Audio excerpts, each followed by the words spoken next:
Hello. You are about to start reading the book Lost and Found. You'll be reading it in perusal.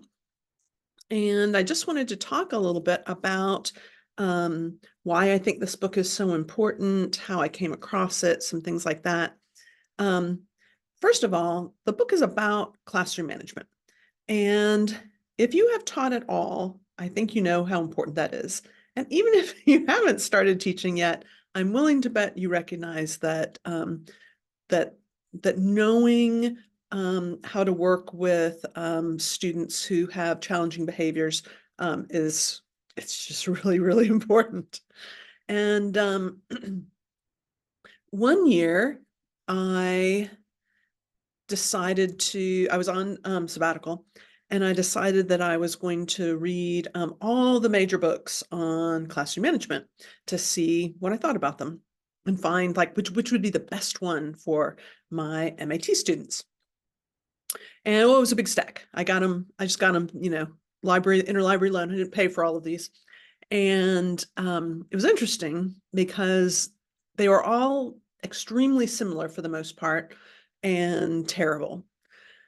And I felt like they were terrible for a number of reasons, but primarily I was looking for a book that would solve a very specific problem. And that problem is, you've probably noticed that the same students get in trouble year after year. And in fact, the punishments seem to often make them worse. And that just seems wrong. Like I was looking for something that would solve the problem as opposed to doing nothing about it, frankly, just putting a Band-Aid on it or making it worse. And let's think for a moment about how it does make it worse, because many of our punishments take students out of the classroom, right? And then they lose learning, like they don't, they miss out on learning. And so when they come back, they're even more confused and struggling and more likely to act out. Plus, when we send students to the office, when we keep them after school, when we put them in school suspension, when we suspend them, we're sending them the message, you are bad. And then they start to think, that's who I am.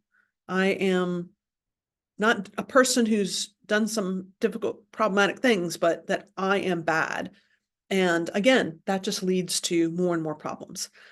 So that's what I was looking for. I was looking for a book that solved the problem and instead of just putting a Band-Aid or making it worse.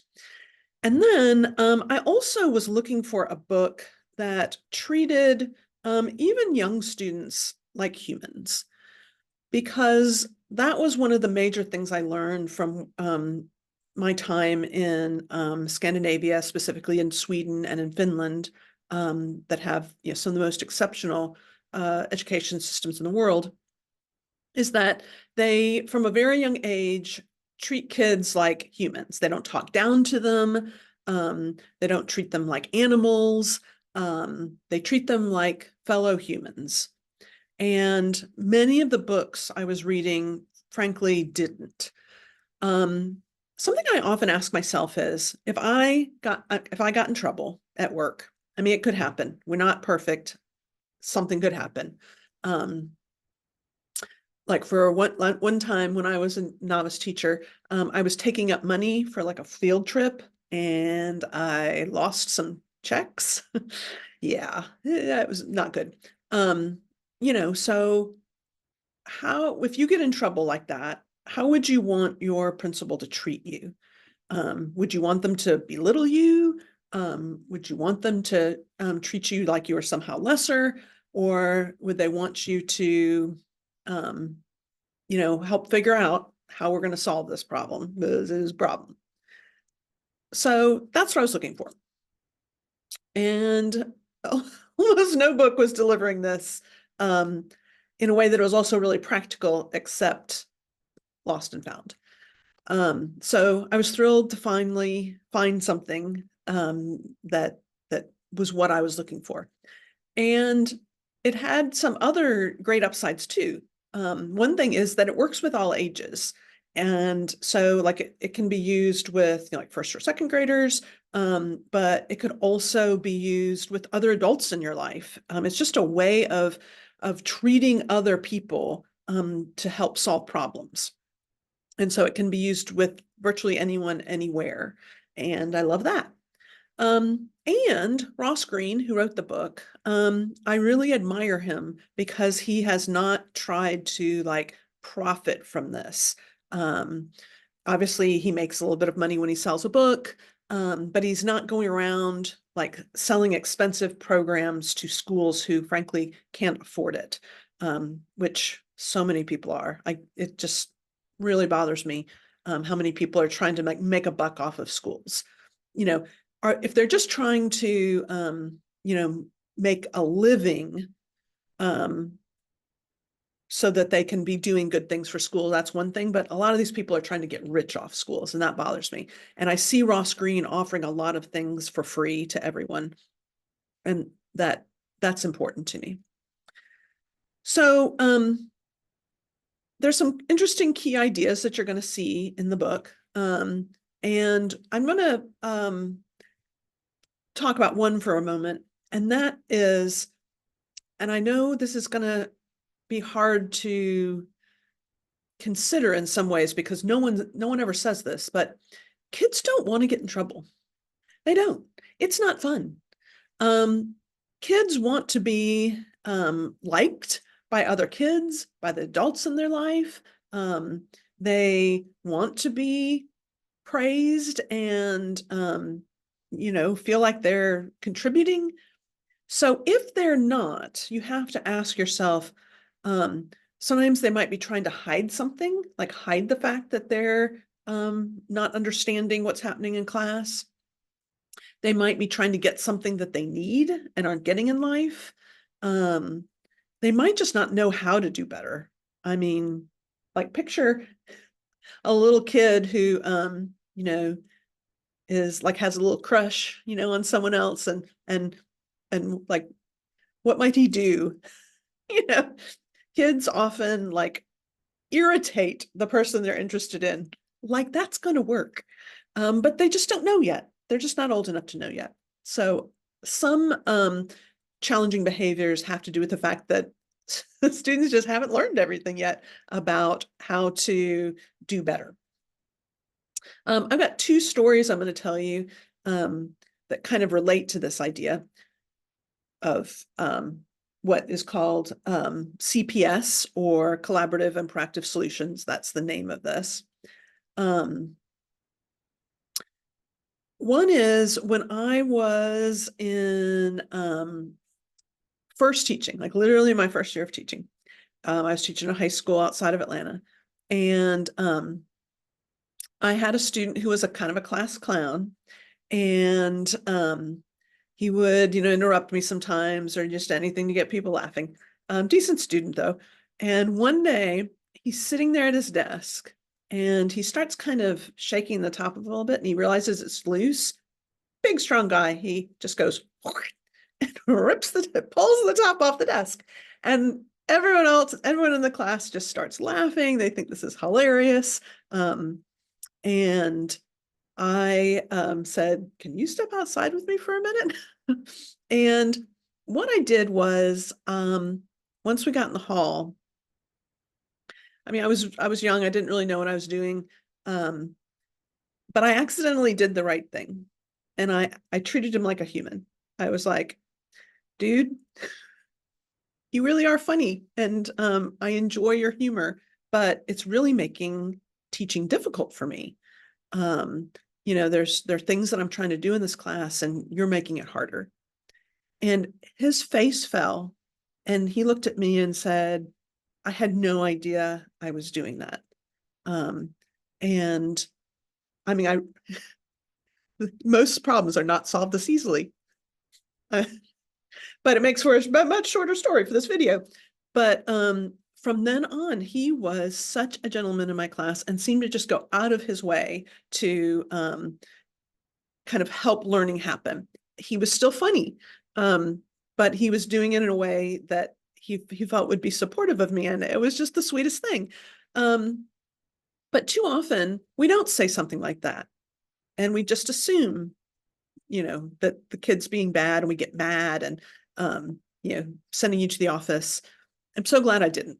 And because that happened really early in my career, more and more often I thought, what would happen if I just kept doing this? I just kept talking to my students like they were, the near adults that they are. But then I'll tell you another story that happened much later, and that was I had read the book Lost and Found, and I was actively applying what I had learned. So here at Georgia College, I think probably many of you know this, we have a school in my building, like literally the 8th grade hall is just right out there. It's in the College of Education. And so I teach there sometimes. It's called Georgia College Early College. And so I was teaching a 9th grade English class. I was teaching them to write memoir. We were reading memoir and writing memoir. And most of the kids were really into it. There's one kid who, like, for the whole first 3 days of the unit, would do almost nothing, even down to like take out something to write with and something to write on. And he like just wouldn't. So I tried to just kind of go over and, cajole him a little bit, help him take out the paper. Nothing seemed to be working very well. And I was like, all right, I've learned this new method. I've got to try it.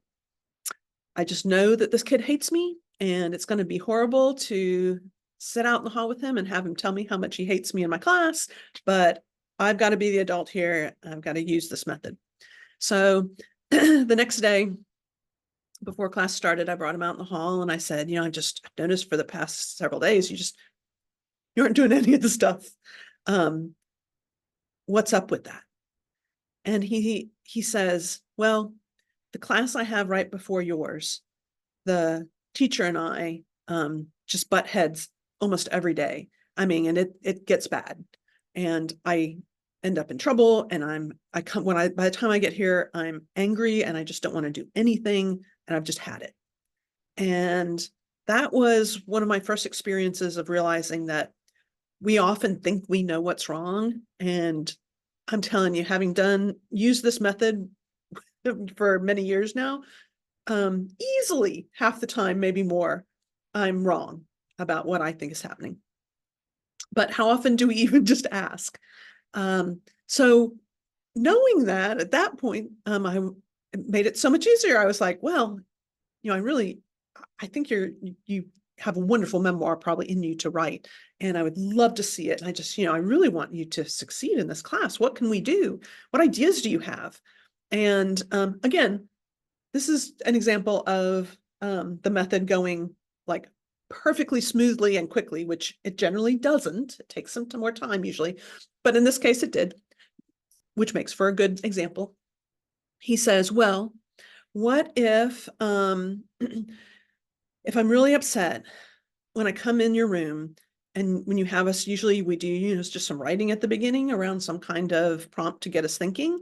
What if instead of answering the prompt, I just write like how I'm feeling? It's like, yeah, that sounds great.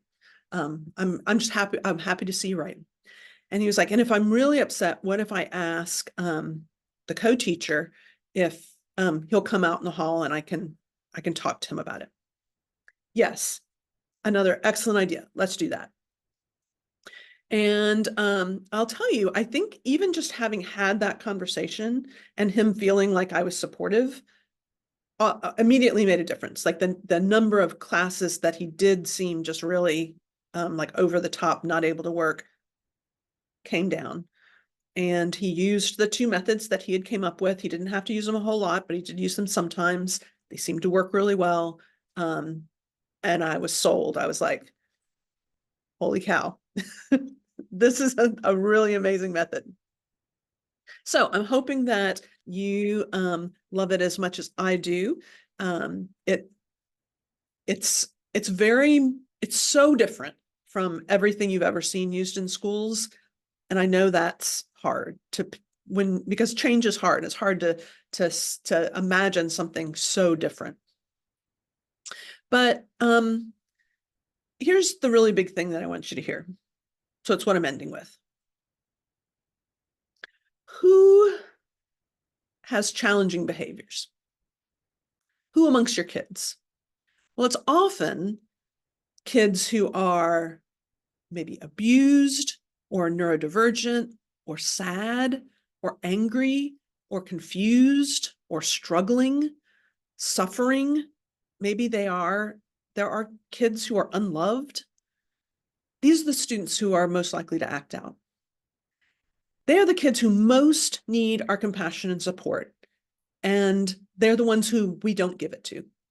They're the ones who we make it worse. We tell them they're bad. We tell them they can't stay in our room. We tell them they need to be punished. And it just becomes a downward spiral in their life. And I can't live with that. I cannot live with the fact that the kids who most need our help don't often get our help. They get the opposite. So I hope that you've heard that message and are excited about reading this book now. I will let you move on to, well, of course, you need a pre-quiz. I've got a good one for you. And I will see you later.